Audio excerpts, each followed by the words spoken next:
Azizlarim, assalomu alaykum. Siz bilan karamelli medovый tayyorlaymizmi? Bo'lmasa boshlaylik. Ishimizni boshlaymiz. 150 gram asalni tegi qalinroq idishga solib olamiz. Ketidan 150 gram shakarni ham qo'shib olamiz. Shu joyida 1 choy qoshiqda choy sodasi qo'shilgan. Shu joyi ko'rinmay qolibdi, uzr so'rayman. Aralashtirib karamel holatiga keltirib olamiz.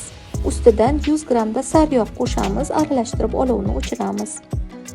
Sovutish uchun boshqa idishga solib olamiz. Asalli massa sovigandan keyin 2 dona tuxum solib, buni yaxshilab qorishtirib olamiz.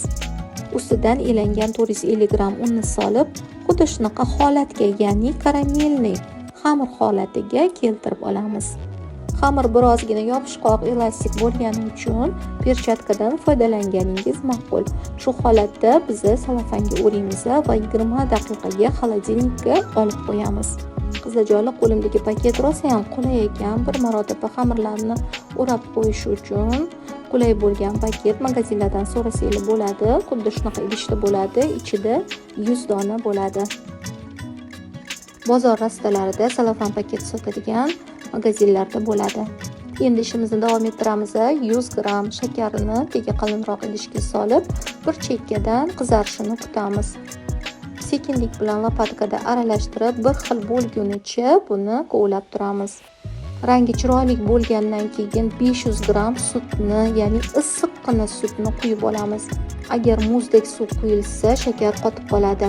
Endi olovni o'chirib, 150 gramda sariyog'ni solamiz. 50 gram suvga 2 dona tuxumni chaqamiz va 3 qoshiqda kukuruz kraxmalini solib, yaxshilab aralashtirib, massaga qo'shib yuboramiz. Mana qo'shib oldik. Endi buni bir xil quyilgunicha kovlab turamiz. Zavarnoy krem juda ham tez quyiladi.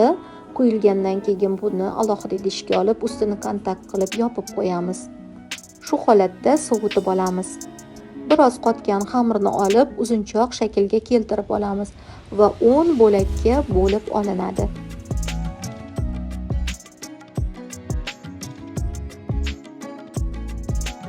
Zivola holatiga keltirib olamiz va bittadan yoyishni boshlaymiz. Ikkita salofan o'rtasiga olib xamirni yoyishni boshlasak, juda ham oson bo'ladi va yopishib qolmaydi.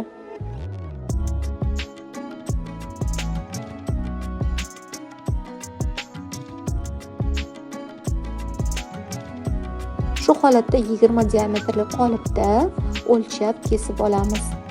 Mana chiroyli holatda pishib tayyor bo'ldi. Endi buni kremlab olamiz. Sovigan kremimiz ustiga 300 gramda varyonniy sgushonka qo'shiladi.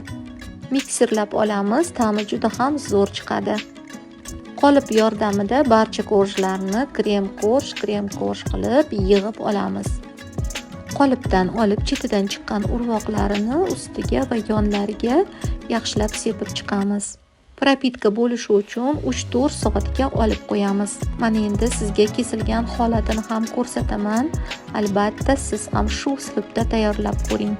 Oralari shunaqangi zo'r karamel ta'mi kelib turadigan bunday medoviyni siz ham albatta tayyorlab ko'ring. Kelasi videolargacha siz bilan xayrlashib qolaman. Xayr, omon bo'ling.